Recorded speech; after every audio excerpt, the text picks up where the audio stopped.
मध्य पूर्व युद्ध और बढ़ता तनाव।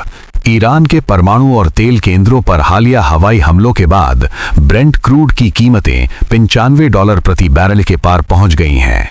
अमेरिका ने क्षेत्र में अतिरिक्त F-35 फाइटर जेट्स तैनात किए हैं, जिससे वैश्विक सप्लाई चेन में 15% की गिरावट की आशंका है। खाड़ी देशों ने अपनी सुरक्षा व्यवस्था को हाई अलर्ट पर रखा है। प्रियंका गांधी की प्रतिक्रिया।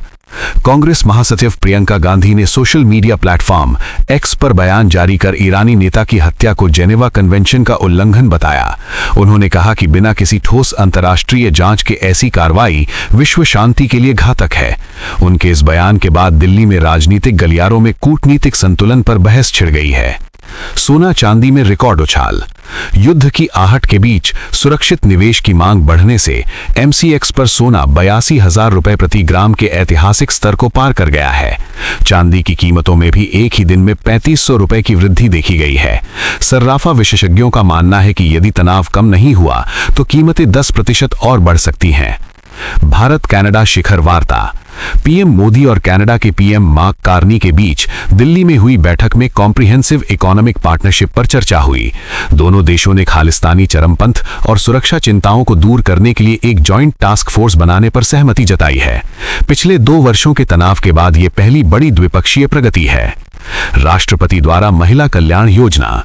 राष्ट्रपति द्रौपदी मुर्मू ने दिल्ली में नारी शक्ति वंदन के तहत 2,000 रुपए मासिक सहायता योजना का शुभारंभ किया। इस योजना से दिल्ली की लगभग 15 लाख महिलाओं को सीधे DBT के माध्यम से लाभ मिलेगा। राष्ट्रपति ने इस अवसर पर महिला सुरक्षा के लिए पैनिक बटन मोबाइल ऐप भी लॉन्च किया।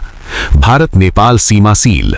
नेपाल में हो रहे आम चुनावों के मद्देनजर शांति व्यवस्था बनाए रखने के लिए 1751 किलोमीटर लंबी सीमा को 72 घंटों के लिए बंद किया गया है। SSB के महानिदेशक ने निर्देश दिए हैं कि केवल आपातकालीन चिकित्सा वाहनों को ही आवाजाही की अनुमति होगी। उत्तर प्रदेश और बिहार के सीमावर्ती जिलों में हाई अलर्ट घोषित है। बीजेपी बनाम कांग्रेस जुबानी जंग। बीजेपी प्रवक्ता ने प्रेस कॉन्फ्रेंस कर आरोप लगाया कि कांग्रेस विदेशी मुद्दों पर देश विरोधी नैरेटिव सेट कर रही है।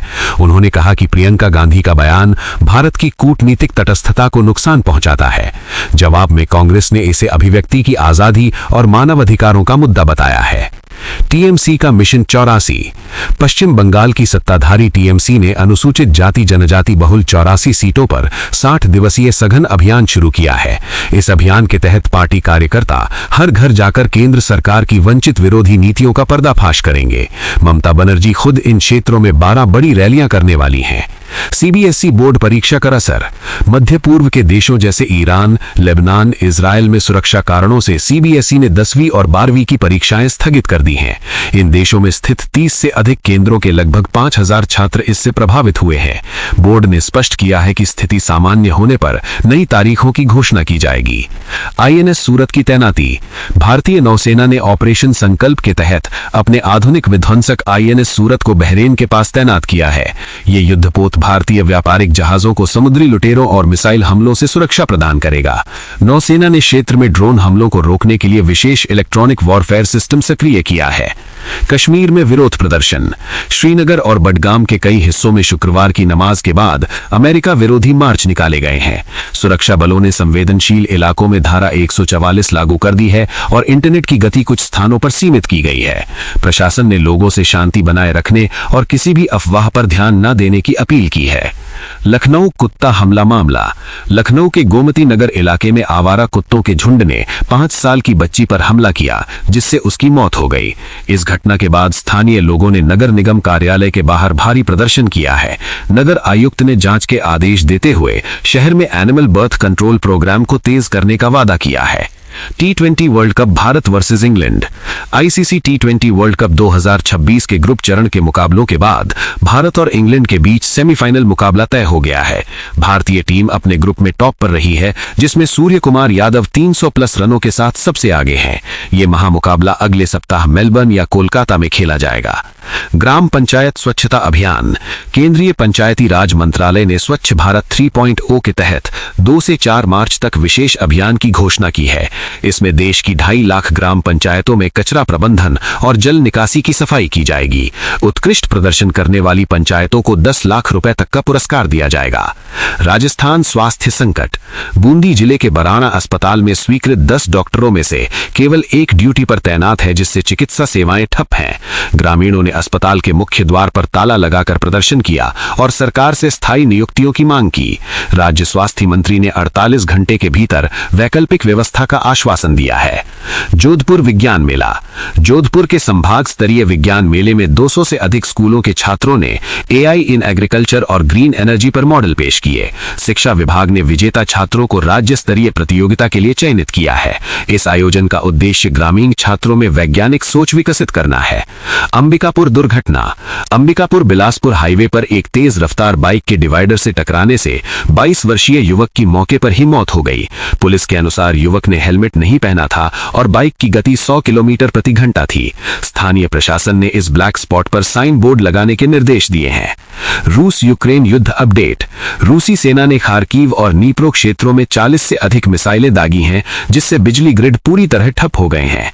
यूक्रेन ने पलटवार करते हुए रूस के सीमावर्ती तेल डिपो को निशाना बनाया है। संयुक्त राष्ट्र ने चेतावनी दी है कि ये युद्ध अब एक नए और अधिक खतरनाक चरण में प्रवेश कर गया है। चीन ताइवान तनाव। चीन के पीपल्स लिबरेशन आर्मी ने ताइवान जल संधि में 50 लड़ाकू विमानों और 10 युद्धपोतों के साथ युद्धाभ्यास किया है। ताइवान ने अपने रक्षा तंत्र को सक्रिय कर दिया है और अमेरिका से और अधिक पैट्रियट मिसाइलें मांगी हैं। इस तनाव से वैश्विक सेमीकंडक्टर बाजार में अस्थिरता पैदा हो गई है। सुप्रीम कोर्ट चुनावी चंदा।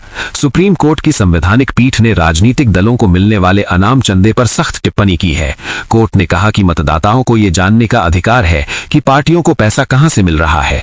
केंद्र सरकार को 4 सप्ताह के भीतर चंदे में तत्परता लाने के लिए नया फ्रेमवर्क पेश करने का नोटिस दिया गया है। MEA helpline. विदेश मंत्रालय MEA ने पश्चिम एशिया में फंसे 9 लाख से अधिक भारतीयों के लिए 24/7 हेल्पलाइन और मदद पोर्टल सक्रिय किया है। एयर इंडिया को स्टैंड बाय पर रखा गया है ताकि जरूरत पड़ने पर निकासी अभियान ऑपरेशन होम कमिंग शुरू किया जा सके। मंत्रालय ने गैर जरूरी यात्रा से बचने की सलाह दी है। एयर स्पेस और उड़ानें। युद्ध क्षेत्र के ऊपर से गुजरने वाले हवाई मार्ग बंद होने के कारण दिल्ली, लंदन और मुंबई, दुबई की उड़ानों का समय 3 से 4 घंटे बढ़ गया है। एयर इंडिया और इंडिगो ने अपनी 20% उड़ानें रद्द या रीशेड्यूल की हैं। इसके परिणाम स्वरूप अंतर्राष्ट्रीय हवाई टिकटों के दामों में 25 से 40% की वृद्धि हुई है। समुद्री व्यापार और हॉर्मुज। हॉर्मुज जल संधि, जहां से दुनिया का 20% कच्चा तेल गुजरता है, वहां तनाव के कारण इंश्योरेंस प्रीमियम 100% बढ़ गया है। शिपिंग कंपनियों ने अपने जहाजों को केप ऑफ गुड होप के रास्ते भेजने का विकल्प चुना है। इससे माल ढुलाई की लागत में भारी इजाफा हुआ है। भारतीय सेना हाई अलर्ट।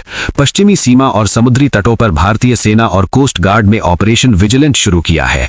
ड्रोन घुसपैठ को रोकने के लिए इजरायली स्मार्ट फेंसिंग का उपयोग किया जा रहा है। रक्षा मंत्री ने सुरक्षा प्रमुखों के साथ बैठक कर आपातकालीन हथियारों की खरीद की समीक्षा की है। ईडी CBI की बड़ी कार्रवाई। प्रवर्तन निदेशालय ED ने सट्टेबाजी ऐप महादेव 2 के जुड़े नेटवर्क पर देश के 10 राज्यों में छापेमारी की है।